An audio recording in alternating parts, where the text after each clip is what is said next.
E aí, pessoal, tudo bem? Eu sou o Diego Dias, estou aqui com a Renata Correia para o nosso episódio do Histórias de Vida.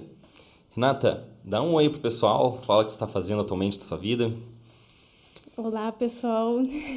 Nesse momento, estou com os atendimentos clínicos individuais, então atendo demandas de ansiedade, depressão e comportamento agressivo. E também estou aí correndo atrás da documentação da ONG que a gente está montando, que daí depois a gente pode entrar em mais detalhes.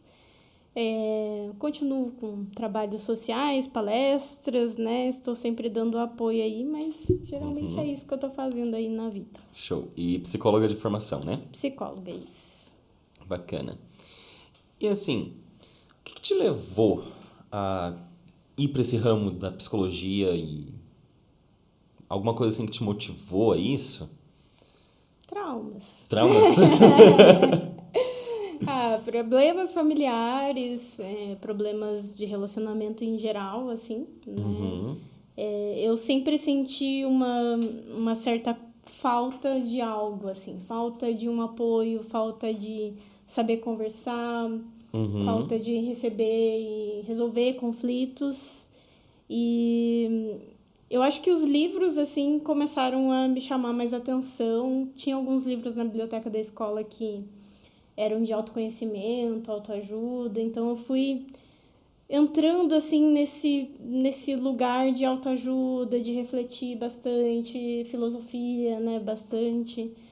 E ao longo do tempo eu achava que eu ia ter que fazer medicina para daí fazer psiquiatria e daí atender as pessoas, que essa era sempre a minha ideia, né, atender pessoas, ouvir pessoas, ajudar elas com os problemas familiares mesmo, eu não resolvendo os meus, né? A gente sempre quer se tratar. Mas daí, até, na verdade, foi acho que no primeiro ou segundo ano do ensino médio, que tinha uma professora minha, Rosimar, né, do JK lá, que perguntou: o que você vai fazer, o que você quer fazer, né? Quando você crescer. E daí eu falei: eu quero falar sobre relacionamentos, quero ser psiquiatra. Mas eu achava assim que o sonho de fazer medicina era, tipo, difícil. Eu nunca fui uma boa aluna no sentido acadêmico da coisa, assim. Então eu pensava, poxa, não vai dar certo, né? Mas daí ela veio e ela falou: olha, eu acho que não é psiquiatria que você quer fazer, eu acho que você quer fazer psicologia. Nunca tinha ouvido falar, não sabia nada sobre psicologia. Mas daí comecei a pesquisar e desde então, assim, decidi, falei, não, é psicologia que eu quero fazer. Se tornou um pouco mais real, mas demorou, assim, foi difícil também fazer. Foi mais ou menos assim, né? Sempre quis ajudar pessoas. Acho que isso é o que sempre me moveu, assim. Bacana, excelente. E o período de graduação, como é que foi? O período de graduação, ele... A primeira coisa, assim, que eu percebi foi o quão longe é São José de Curitiba, Concordo. culturalmente, assim, né? E também a gente já tá acostumado, assim, a passar 1 hora no ônibus, 40 minutos no ônibus, né? Eu acho que nessa parte, assim, não é tão longe pra gente, mas eu senti muito uma diferença cultural mesmo.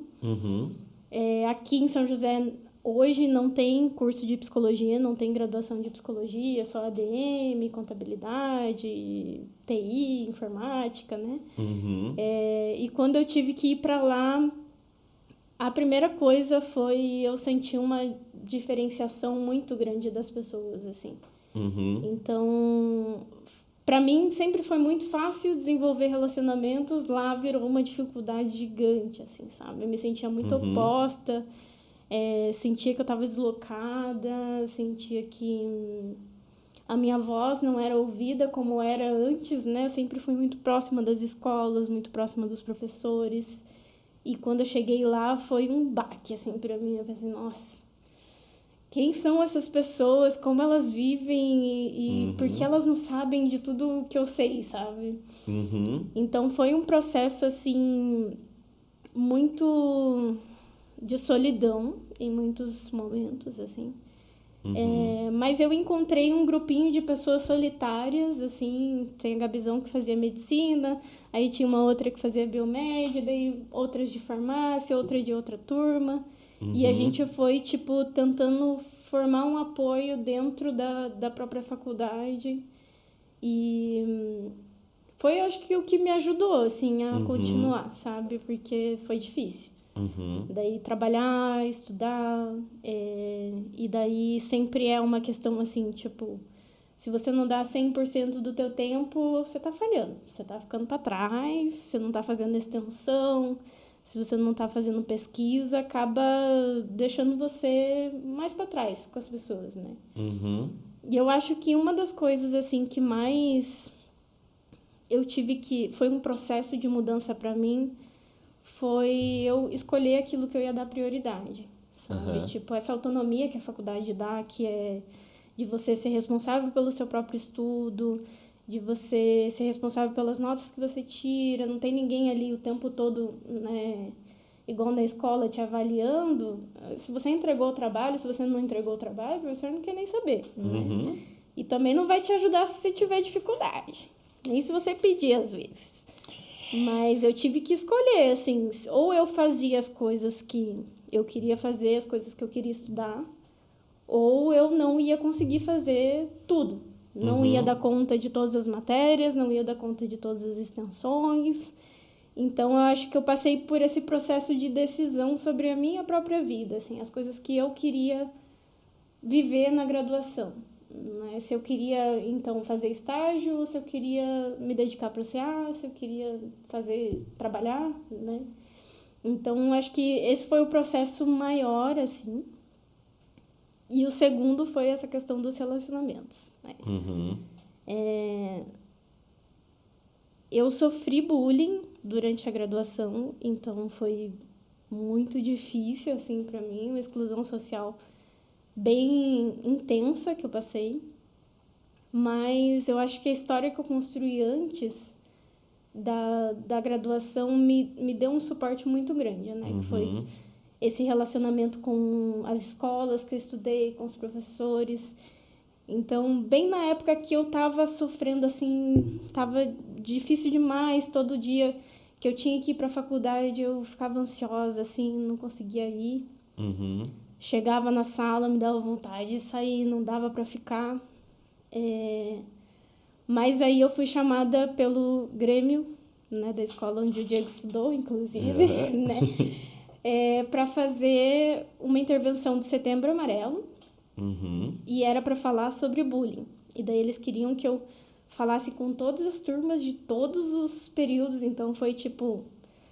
muita gente, eu acho que foi até mais de 1.000 alunos, assim, que passaram por essa intervenção, e eu me dediquei, assim, de corpo e alma, porque eu precisava de alguma motivação, né, de alguma coisa. E foi nesse estudo de tentar fazer essa intervenção que eu fiz sozinha, era para ser em grupo, fazer isso dar certo, que eu descobri que eu estava sofrendo bullying. Foi estudando para essa intervenção que eu, tipo, percebi. Tô sofrendo bullying, eles realmente estão me excluindo.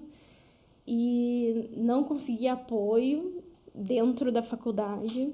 Não deu certo, assim. Inclusive, foi mais traumático eu pedir ajuda do que não, assim. Acabei trancando a faculdade por 6 meses para trocar de turma. E eu acho que foi a melhor coisa que eu fiz, assim, sabe? Mas eu entendi muito sobre o quanto eu estava querendo combater a violência social, a falta de oportunidade, a diferença entre que tem da periferia com o centro, dentro daquela sala com aquelas pessoas. E, tipo, por mais que exista uma contribuição, elas não são responsáveis, né? Tudo que eu via delas era meio oposto, né? Não sei se a tua experiência também foi assim na faculdade, né? Mas por mais que elas não tivessem envolvidas, que elas não fossem pessoas ruins, se eu via, assim, que a garrafinha de água da menina era, tipo, custava 50, 70 reais, eu ficava tipo, nossa, como pode uma pessoa gastar tanto dinheiro numa garrafa de água, sabe? Então eu fui muito dolorida, assim, sabe, pra lá. Eu fui me sentindo assim, tipo, que é essa mesa? Como assim, sabe? O que essas pessoas estão fazendo? Então eu acho que foram essas duas coisas, assim, que eu mais tive que aprender, assim, durante a faculdade, sabe? E eu acho que até uma coisa, assim, comum de todos os alunos que são de escola pública e vão para a faculdade Sim. particular, principalmente. Que é um meio que, na prática, não é para essas pessoas, não é para nós de área mais humilde mesmo. E quando a gente entra nesse ambiente, realmente é um choque cultural imenso. Então, entendo. E foi bem difícil para mim, assim, a questão econômica mesmo, financeira, assim. E daí, tipo, eu acho que uma das coisas que eu sempre falo para as pessoas que estão começando na faculdade hoje ou que querem fazer faculdade é tipo, olha, se prepare e busque o suporte que você tem hoje e conte com ele. Porque lá na faculdade tem pessoas que já estão acostumadas a dar suporte para um tipo de pessoas que provavelmente não vai ser você, assim, sabe? Você pode tentar, e eu acho que é muito válido tentar conquistar, fazer relacionamentos e conheci pessoas maravilhosas lá dentro. Eu acho que também é muito importante você entrar em contato com uma cultura diferente da tua, né? Mas eu acho que é importante você tentar, tipo, levar a tua essência também, levar a tua história, levar as pessoas que porventura não puderam, né, ter uma vaga ali na faculdade e poder fazer uma pesquisa, uma ciência que inclua, sabe? Que não fique deixando para fora. Porque hoje em dia a gente estuda, mas a gente estuda muito longe da nossa realidade. A gente é embasado em caras brancos que viveram há 60 anos atrás. E, tipo, essa é a base de tudo. E daí você precisa adaptar pro teu cotidiano, né? Sim. Então, é importante que você, tipo, tenha o suporte do teu cotidiano para você conseguir ter força para seguir. Você vai estar num contexto diferente. Sim. Mas é completamente transformador, assim, para mim. Acho que a vida que eu tenho hoje tem muita contribuição da faculdade aí, com certeza. O seu TCC você fez sobre cyberbullying também, né? Sobre o bullying. Sobre bullying no geral. Eu fiz o TCC, depois desse trabalho aí com o JK, né, eu comecei a ser muito requisitada aqui em São José para fazer palestra, para fazer oficina. E daí eu comecei a parar de falar com os alunos e comecei a falar com os educadores. Porque eu pensei, tá, eu posso lá passar 10 horas num dia e fazer uma intervenção com todo mundo, mas o que adianta eu ir lá um dia, trazer um ambiente acolhedor, um ambiente legal, mas depois amanhã vai voltar a mesma coisa. Né? Não vai dar continuidade. Sim. Vai mudar a vida das pessoas? Vai mudar, vai ser legal essa influência, mas é o ambiente que transforma isso. São os professores que estão ali 24 horas que, né, podem dar esse mesmo carinho, esse mesmo acolhimento. Então, eu comecei a pensar sobre, e aí a minha pesquisa foi uma caracterização. Então, eu tentei mostrar sobre como estava acontecendo, né, sem intervir. Como que os educadores lidam e qual é o papel que eles veem que eles têm no fenômeno do bullying. Então, o que eu descobri, né? Eu já sabia, né? Eu já tinha entrado em contato, Que já sabia. comprovou, né? Mas comprovei que os educadores, eles têm tantos problemas quanto os alunos. E eles não têm estratégias para lidar com esses problemas de relacionamento, porque eles têm esses problemas também. Então, Vi muito julgamento moral, assim, de tipo, quem faz bullying é mau caráter, é uma pessoa ruim. Uhum. Você precisa proteger a vítima. E é coitadinha dela, sabe? E, na verdade, é o oposto que a gente... Eu tô gesticulando. É o oposto, né? A gente precisa fortalecer a vítima e falar, não, você consegue pedir ajuda, você consegue dar a volta por cima, você pode dar limite, você pode enfrentar. E pro agressor é tipo... Você pode ter outro jeito de lidar com a situação, você pode ter outro jeito de se expressar, você pode ter outro jeito que não é esse agressivo para lidar com os conflitos do dia a dia, né? Uhum. E nessa pesquisa, assim, eu vi que tem muita reclamação também de alunos que sofrem bullying pelos professores, dos professores. Uhum. Ou reforçam, acabam, tipo, deixando passar, sabe? Então, basicamente eu quis dar voz às pessoas que eu estava trabalhando de, olha, nós precisamos de estratégias para os professores, porque eles estão participando dessa violência e não sabem como lidar, né? Só mandam às vezes para a diretoria, geralmente a diretoria pega e expulsa o aluno agressor e daí, tipo, você pode até expulsar, né? Mas é igual a prisão, né? Não funciona. Uhum. Aquele aluno, ele não aprende o que ele precisa fazer no lugar daquilo. É tipo, não, se você é assim, e daí as pessoas levam muito pro pessoal de tipo, não, aquela criança, ela é ruim, ela é agressiva, ela é violenta. Não, ela tá sendo. Ela tá lidando assim. Ela aprendeu a lidar assim, né? E pode aprender outros comportamentos. Sim. E é extremamente problemático isso de você falar que a criança é ruim, a criança é maldosa, porque a criança acredita. Principalmente quando são professores que falam. Professores e pais influenciam muito. Uma palavra que você fala, a criança internaliza isso e já era. Sim. E aí a pessoa pensa, não, se eu sou ruim, se eu sou mal, eu vou ser mal, eu vou ter atitudes que comprovem isso, que eu realmente sou mal, e assim vai o resto da vida. E às vezes, assim, as pessoas, os adultos, né, em geral, eles acham assim, então tá, ok, vou conversar com a criança, vou falar pra ela que é errado, que ela faz bullying, não. E daí vou falar pra ela, vou ameaçar ela, dizendo, olha, se você fizer isso de novo, vai ter consequências.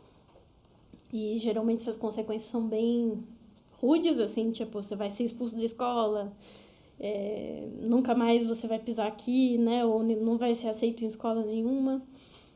E as pessoas esquecem que é difícil mudar um comportamento. Que não é fácil, assim. Você vai mudar qualquer comportamento, qualquer hábito.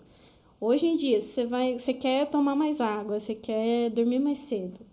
É um processo que você vai ter que ter. No primeiro dia, talvez você tente, mas você não consiga, né? No segundo dia, você vai ter que corrigir o erro do primeiro.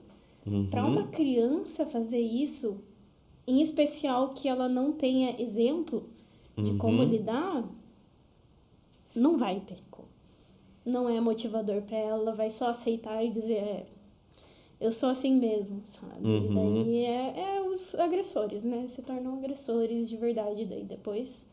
Ou acabam internalizando muito essa agressão e sendo agressivos consigo mesmo, né? Que daí é autocrítica, pode acontecer automutilação, fobia social, né? E as pessoas, os adultos, eles esquecem que as crianças, elas são seres humanos, né? Sim. Eles meio que se distanciam, assim, né? Mas não é fácil. Na oficina de bullying para educadores que eu falo, eu sempre abro, assim, com umas perguntas.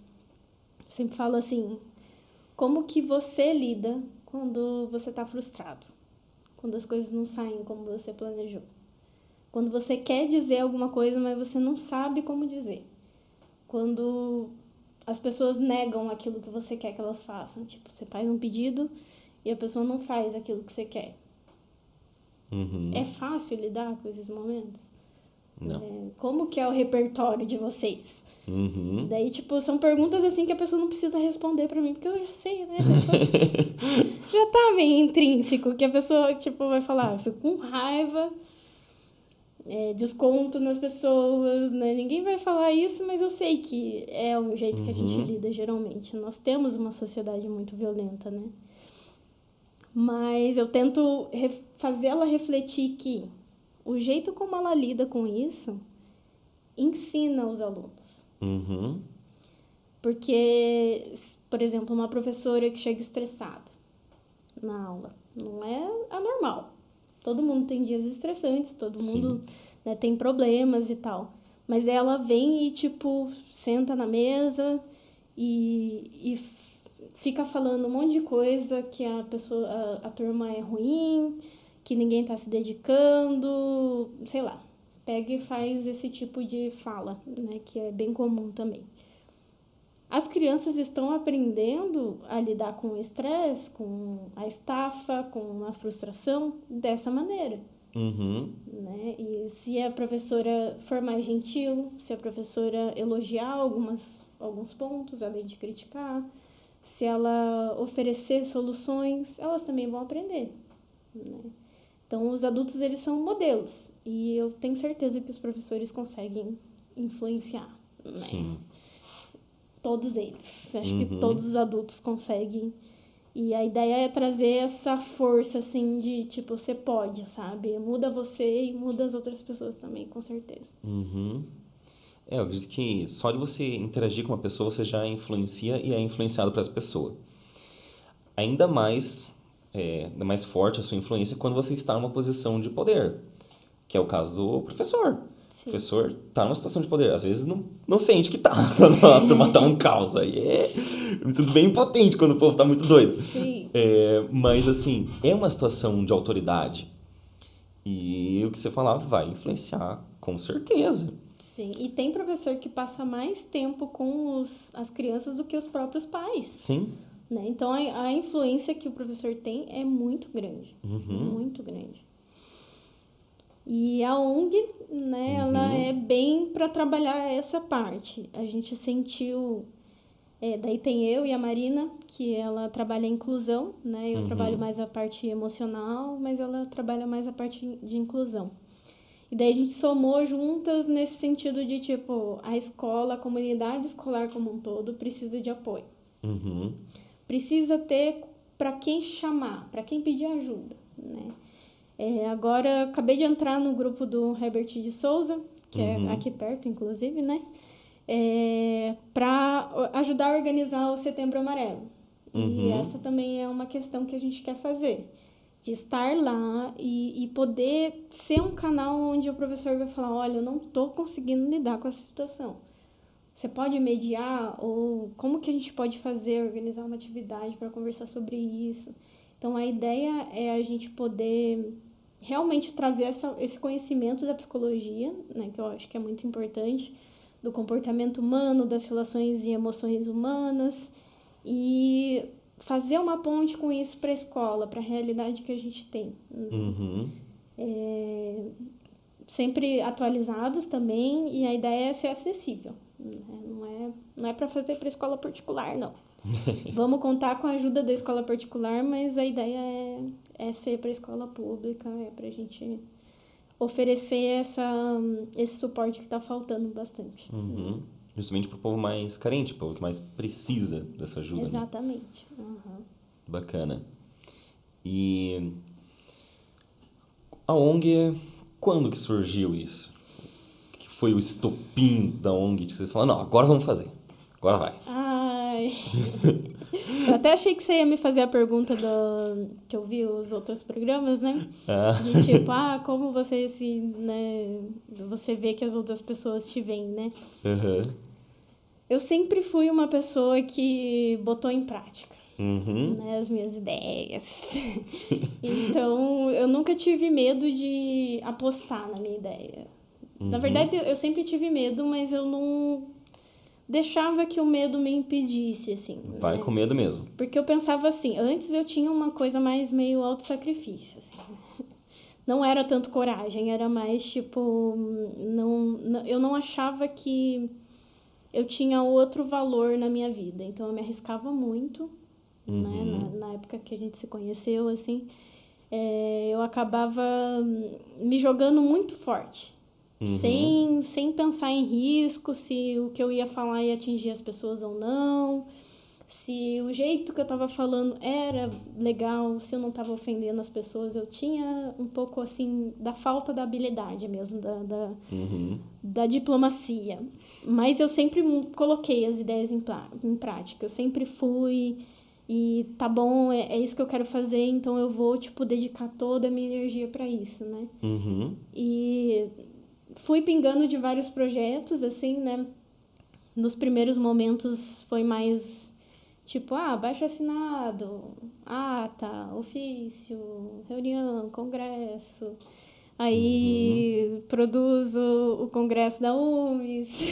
Aí faz um coletivo que tenta trazer política para a escola. Aí eu acho que parou aí um pouco quando eu comecei a sofrer essas crises, assim. Mas quando eu descobri o bullying, eu comecei a, tipo, dar muitas palestras, dar muita oficina, eu, tipo, dediquei todo o meu tempo para isso.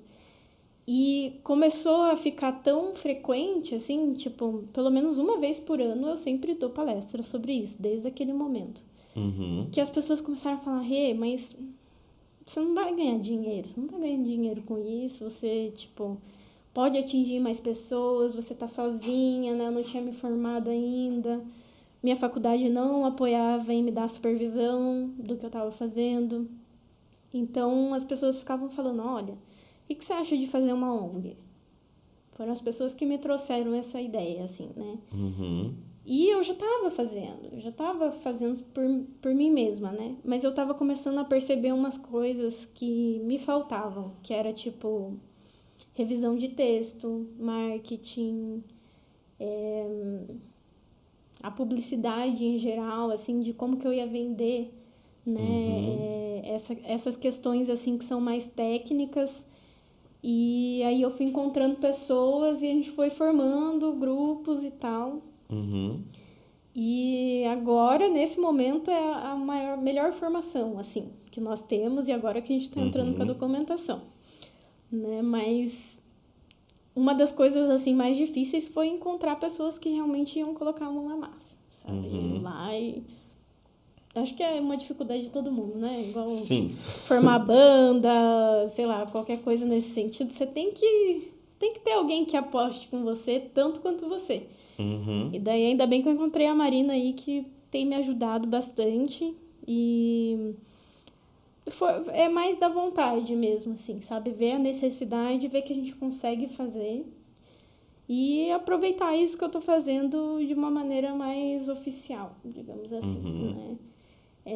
Gostaria também de, com a ONG, conseguir me sustentar e me dedicar para isso de verdade não, mas assim, com mais tranquilidade, que eu não vou estar, tipo, deixando de sustentar a causa financeiramente para fazer isso, né? Porque eu já fiz muito trabalho voluntário agora. Tô cansada, tô velha. Mentira, não tô velha, mas foda. Vai pegando, vai pesando a idade na gente. Sim. Vão vindo as responsabilidades, né? Mas estamos indo, assim. A ideia da ONG foi mais de fora do que por mim, assim. Mas eu vi que expandiu mais. Antes eu tava só no bullying, agora eu já quero, tipo, cultura de paz.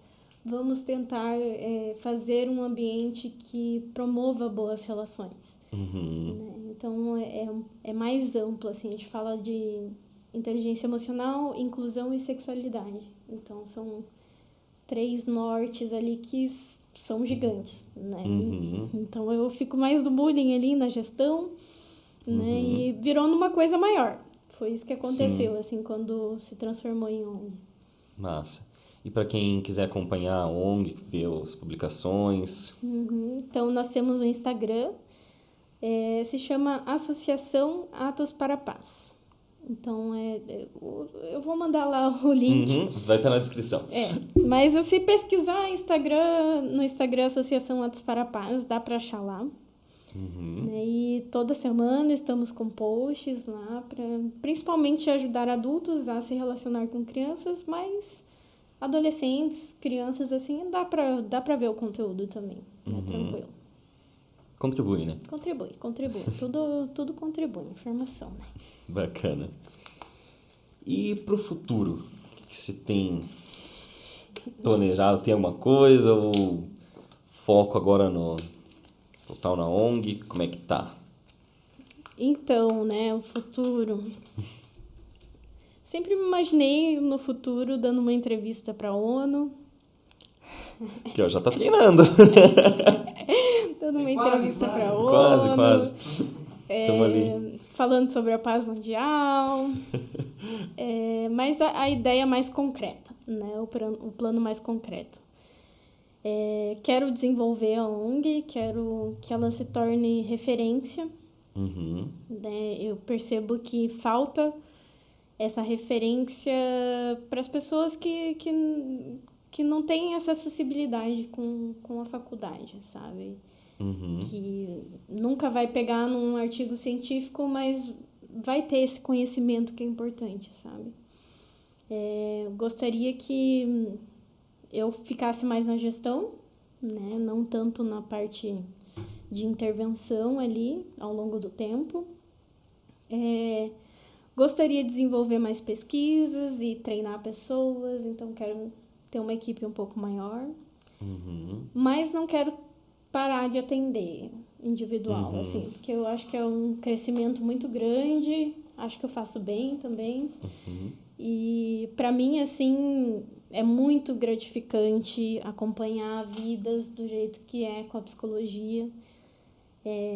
Participar do crescimento das pessoas, assim, é maravilhoso. Então, eu acho que eu nunca vou parar com isso. Né? Não sei sobre ter filhos ou não, mas eu acho que eu vou me decidir no futuro. Quem sabe vou ter ou não, né? Mas vamos ver essa pandemia, se ela vai acabar ou não. Mas eu acho que esses são os planos, assim, expandir mais a ONG e alcançar mais pessoas. Acho que essa é a ideia, sabe? Expandir bastante. Trabalhar com as comunidades também, sempre gostei de ter essa ligação com o bairro, com São José. Também agora estou voltando a atender aqui em São José, então por muito tempo fiquei na faculdade ali morando em Curitiba, então agora quero retomar as minhas raízes aqui em São José, né? Então quem quiser me ver aí está convidada. Quero firmar as raízes aqui, né? E poder construir o conhecimento aqui também. Massa, bacana. E assim, você como profissional da área de psicologia, saúde mental, como que você está avaliando, assim, geral, os seus pacientes, as pessoas, questão de saúde mental, principalmente com essa questão da pandemia em si? A pandemia é um peso. Acho que para todo mundo, assim, o sentimento geral é de medo do futuro, mais ou menos, assim, tipo, o mais forte é o medo do futuro, principalmente porque a gente por mais que a gente tenha desenvolvido a tecnologia muito, a falta do presencial é muito grande. Esse contato humano, eu vejo muito um certo receio de quando as coisas voltarem e como elas vão voltar, né? De tipo, como que vai ser? Como que a gente vai, né, interagir? Né? Principalmente com pessoas mais jovens, assim, que, tipo, tá na hora delas, a hora que era para elas saírem e interagirem com o mundo, elas têm que ficar em casa. Então, elas estão deixando de desenvolver essa habilidade, né? Então, nós que somos mais adultos, que a gente já passou por essa fase presencialmente, é muito mais fácil. A gente sabe como se relacionar presencialmente, mas agora os adolescentes, eles estão, tipo, presos em casa. Né? Os que respeitam a pandemia, né, claro. Mas eles estão muito ansiosos. Ansiosos, preocupados, todo mundo bem preocupado.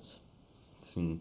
É isso, foi uma coisa até que eu percebi nas minhas turmas, que professor, né, aula de inglês, e quando voltou algumas turmas ao presencial, foi uma coisa muito bizarra, porque cada lugar tem um perfil de aluno.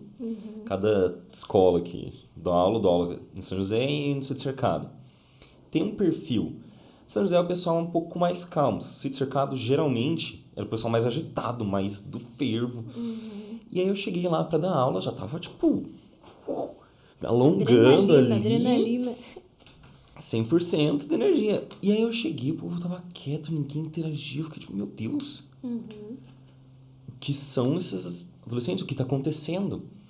E aí, tipo, foi um trabalho até eles começarem a conversar uns com os outros, interagir, porque nós professores, tipo, teoricamente, a gente não deveria gostar da bagunça. Mas Mas a é, depressão também é horrível. é assustador você chegar numa sala e, tipo, com um monte de adolescente, 14, 15 anos, e tá uma melancolia ali, o povo, tipo, quieto. Meu, eu sou uma pessoa que eu gosto de falar, eu gosto de agitar, eu gosto de barulho, eu ando o tempo todo na sala, gesticulo um monte. E tava muito quieto, muito silêncio. Eu fiquei tipo, meu Deus. São José também é a mesma coisa. O povo não conseguia interagir um com o outro. É porque E a internet favorece muito essa questão de você não. Tipo, você vai participar da aula online e você não precisa estar com a câmera ligada.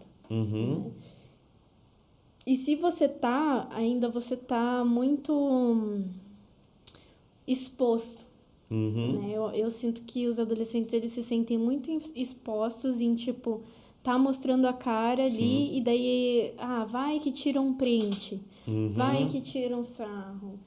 Eu não quero aparecer desarrumado. Eu não, sabe, tem sim, toda essa questão. E como fica parecendo uma realidade diferente, né? uhum, Então, quando volta para o presencial, tem que ter todo esse processo mesmo de se reconectar sim, com o presencial, assim, uhum. sabe? E melhorou ao longo do Melhorou. tempo? Melhorou bastante. Tem uma turma que o pessoal ainda é mais quieto, que é interessante. Tem uma parte que é mais tensa, gramática e tal, depois a gente faz um pouco mais de dinâmica. Na parte da dinâmica eles interagem super bem. Parece até que são duas turmas diferentes, eu acho muito engraçado. Que enquanto eu tô explicando a matéria, todo mundo ali, quietinho, ninguém fala um A. Aí começou com uma competição, coisa assim, meu Deus, o povo virando um veneno. O que é divertido. Então, tipo, pelo menos pra uma parte da aula, uma boa parte da aula, o povo tem um ânimo. E isso é a minha turma mais quieta. As outras turmas, eu, tipo, tem hora que eu fico, tipo, meu Deus, Como que eu vou por controlar que eu agora? fui acordar essa fera? Entendo, Mas é entendo. gostoso, porque eles precisam disso, né? É um momento de interação. Sim. Às vezes, vale mais a pena, eu sinto isso pelo menos, eu deixar um tempinho ali da minha aula para eles só baterem papo, falar em coisas aleatórias. Eu vejo que tá tendo conversinha, Free Fire, essas coisas, eu finjo que eu nem vejo. Uhum. Porque precisa disso, eles precisam dessa interação ali, um com o outro. E é importante, assim, né, Uhum, entender que é a fase de desenvolvimento deles, né? sim, O jeito que a gente planejou as escolas uhum, e esse modelo até agora que mudou e tal, mesmo assim, segue o mesmo princípio, assim. Nós queremos que as crianças elas estejam com interesse em aprender, a se desenvolver, a ter mais conhecimento técnico, a decidir sua profissão, mas a parte biológica mesmo, o desenvolvimento dela, não quer isso. Ela não uhum, quer ficar sentada tendo conteúdo. Ela quer aprender a se relacionar, ela quer conversar, ela quer namorar, quer uhum, se conhecer, criar a sua personalidade. Então, a gente tá tentando lutar contra isso e não tá funcionando. uhum, É basicamente isso. Então, a gente precisa utilizar isso a nosso favor. A gente precisa uhum, colocar o conteúdo, mas a gente precisa colocar a interação também, porque sim. é o interesse daquela Tem criança. que mesclar, né? Então, que bom que você faz essas coisas de interação aí. Acho que é por isso que eles se animam, né? Acho que sim. para se provar e querer saber o que eles têm de especial. Acho que é isso que os adolescentes querem fazer, sabe? Tipo, quem eu sou? Acho que essa é a principal pergunta dos adolescentes, né? E a gente precisa desenvolver isso junto com eles, eu acho. Concordo. E assim, é satisfatório ver essa evolução, ver eles agora mais ativos, alguns que eram mais tímidos, tipo, tentam entrosar com o pessoal. Tem um povo que realmente não quer falar, são quietos e tá bom. Ok, né? Eu não vou querer mudar a personalidade da pessoa, mas tem pessoas que têm essa ânsia de tá ali no meio, tá no fervo, mas não sabe como chegar. E eu acho que tem que ter esse papel de facilitador nisso também, né? Sim. Acho que é o Gostoso. principal, né? Mediar o conteúdo, a realidade entre os adolescentes ali, né? Sim. É até algo assim que eu quero... Que eu tenho um objetivo com o meu trabalho, que é de realmente fazer as pessoas entenderem que muitas vezes você está mediando uma situação entre uma pessoa. E não, tipo... não é uma questão pessoal, sabe? É uma dificuldade, é uma situação que está acontecendo ali.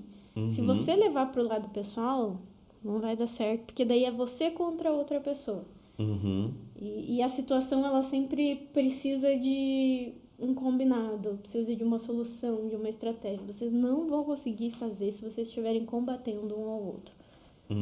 E eu acho que isso é uma das coisas, assim, principais sobre você começar a se preocupar com as relações, assim, do seu ambiente, né? E é bem isso que eu quero trazer. Essa preocupação mesmo com as pessoas, o que elas sentem, o que elas precisam, né? Aproveitando já falar do Setembro Amarelo, né? Setembro Amarelo, ele é um mês de prevenção de suicídio, né? Para falar sobre suicídio, mas eu acho que ele precisa ser também muito direcionado para a saúde mental, né? Porque o suicídio, ele é um momento onde a pessoa, ela tá muito cansada. Ela já tá, tipo, o problema dela, ele é tão desmotivador que ela não consegue ver motivação em mais nada. Então ela começa a querer apostar numa coisa que ela nem sabe, que é a morte, né? Que pode acontecer ou não pode acontecer, mas é a única saída que ela vê. Né? Então, antes disso acontecer, existe uma pessoa que tá em sofrimento, existe uma pessoa que tem uma dificuldade, existe uma pessoa que está num ambiente difícil de viver, e existem pessoas que não ligaram para esse sofrimento, né? Tem pessoas que não pedem ajuda? Tem pessoas que vão lá e só fazem e decidem. Mas a maioria tenta pedir ajuda antes. Dá algum sinal, né? E um desses sinais é sempre uma mudança de comportamento. Tipo, uma pessoa que era muito tranquila começa, tipo, não querer falar sobre.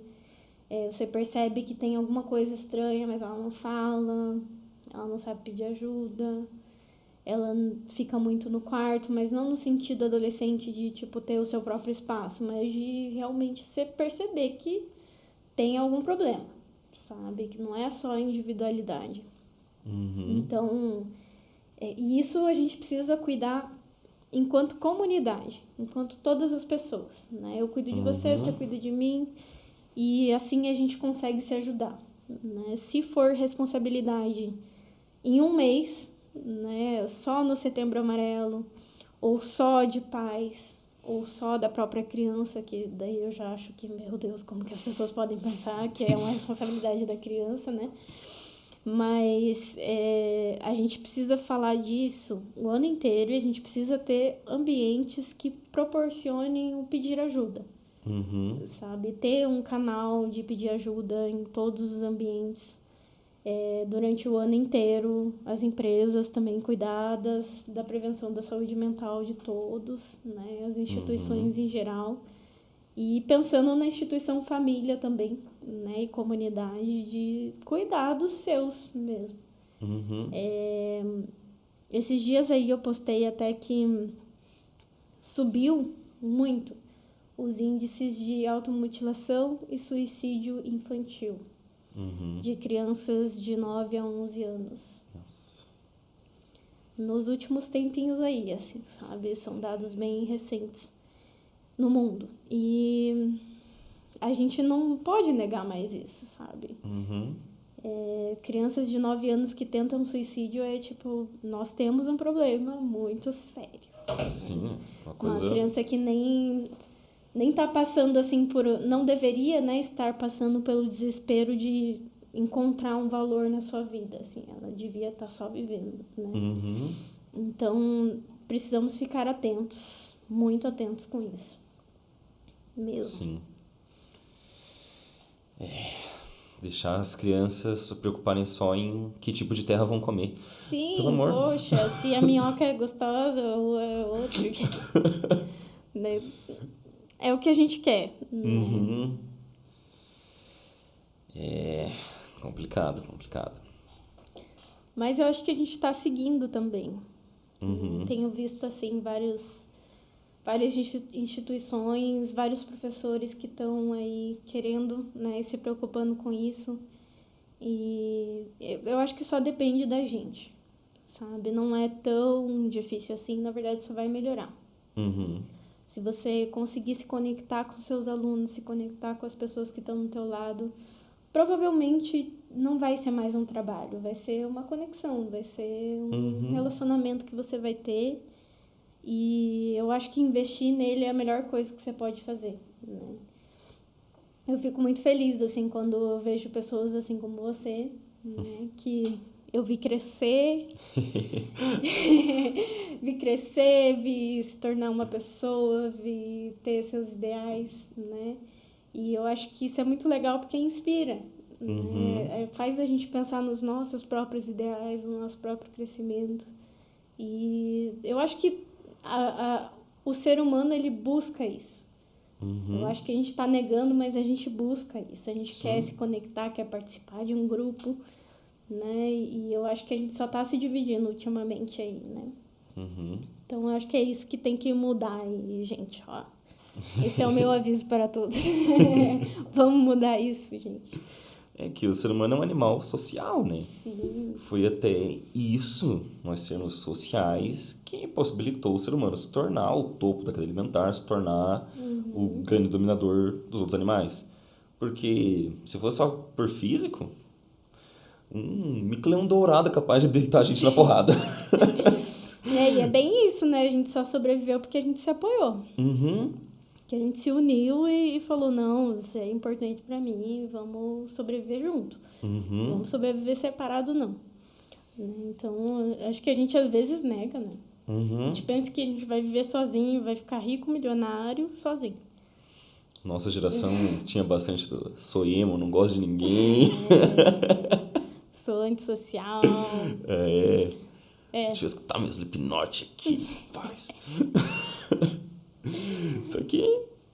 É aprendizado, né? Porque aprendizado. depois você percebe que não dá tanto assim, né? As pessoas são importantes. E a gente se sente bem. Eu acho que falta ter esse momento onde a gente se sente bem. Sim. Até nessa intervenção que eu fiz, assim, sobre bullying, eu declamei uma poesia no final e era assim, a gente se abraçou todo mundo e daí eu falei assim, olha, as pessoas que estão aqui hoje, você pode contar com elas, sabe? Porque elas podem contar com você. E eu acho que... E, tipo, nossa, teve umas turmas, assim, que fez uma fila de crianças me abraçando. Elas nunca nem tinham me visto, sabe? Mas aquele momento de, assim, você olhar para outra pessoa, né? Eu posso até falar, né, que a atividade era você... As crianças, elas tinham, tipo, que conversar durante 5 minutos. Uma tinha que falar uma coisa do passado que aconteceu um dia legal para ela e a outra... ia falar do futuro, um sonho, algo que ela gostaria de realizar. E aí uma fala do passado, a outra fala do futuro e tal, e daí elas tinham 5 minutos para contar isso uma para outra. E eram pessoas da mesma sala. Né? E daí eu misturei elas um pouco, né?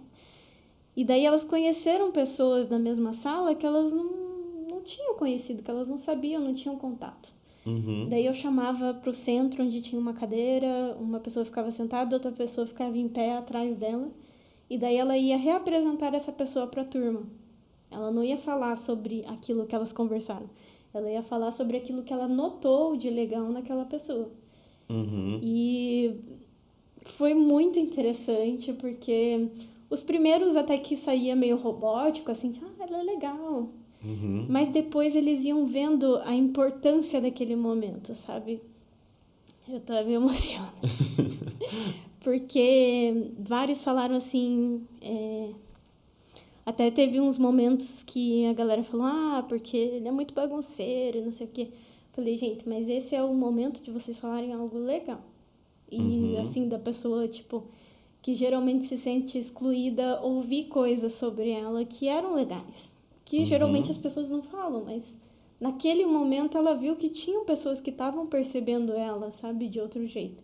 Por mais que não falasse, por mais que, né, não fosse o costume elogiar, naquele momento ela sentiu que, tipo, olha, essas pessoas me veem, sabe? E daí já teve, assim, os momentos, assim, que a turma inteira falou coisas, além da pessoa que estava ali, sabe? De, tipo, ajudar a falar coisas legais.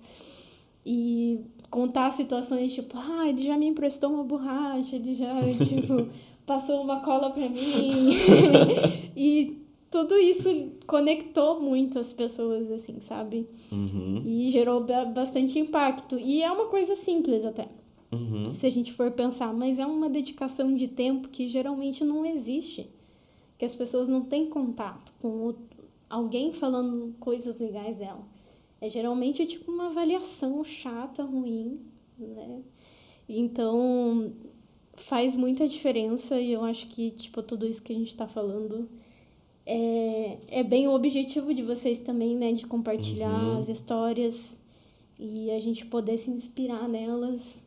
Às vezes a história tá ali no teu pai, no teu vizinho, no teu professor, no teu colega, né?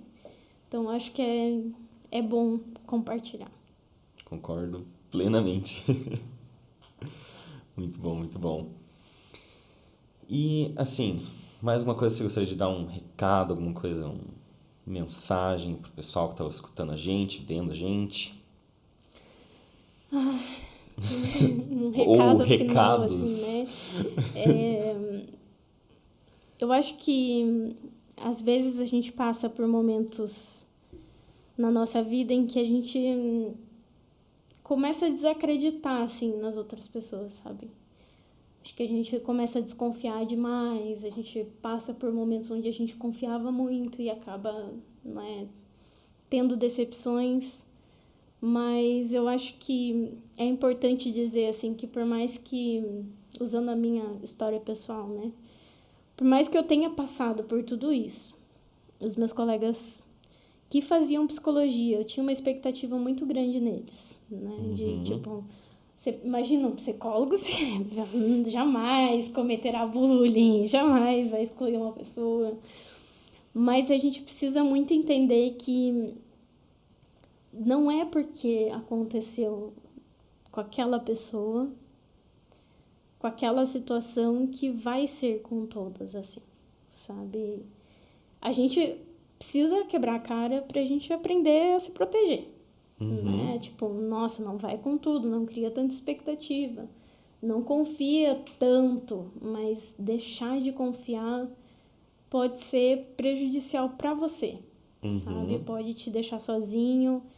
E para quem, assim, quer fazer faculdade, quer fazer graduação, né? Principalmente se for fora da sua cidade, busque ter esse apoio em algum lugar, sabe? Ter pessoas que conhecem a tua história, pessoas que vão falar para você e ser sinceras e dizer, olha, o que você fez não foi muito legal, né? Ou o que fizeram com você é injusto. Eu acho que essa proteção de ter essa opinião, ela é muito importante. Eu acho que é muito essencial para todas as pessoas, assim, ter com quem contar, sabe? E eu tenho certeza, assim, que as pessoas vão encontrar, sabe? Não vai ser todo mundo, não vai ser, às vezes, quem a gente quer que seja, mas existe. Existe alguém ali que tá precisando e você vai conseguir dar o que ela quer e ela também vai conseguir dar o que você quer. Então, confie nas pessoas mais, peçam ajuda, né, que é o mais essencial de tudo, você olhar que você precisa de ajuda e pedir, né, e contem comigo. Acho que esse é o maior de todos, assim, tô aqui. Meu Instagram, meu WhatsApp sempre tá aberto, né, para situações em que as pessoas se sintam perdidas, né, tô aqui disposta. Se não for eu ajudar diretamente, vamos achar um jeito, né? Mas também tentem procurar as pessoas, assim, tentem procurar ajuda. Não desistam da humanidade. A gente é bom também. É isso. Excelente. Então, Rê, muito obrigado por você ter aceitado o convite, vir Eu que aqui agradeço. compartilhar um pouco com a gente. Conversa muito gostosa, leve. Adorei. Então tá bom, é isso. E pessoal que está escutando e assistindo a gente, muito obrigado por terem ficado até aqui. Este foi o nosso episódio desta semana do Histórias de Vida com a Renata Correia. Muito obrigado, pessoal. Até mais.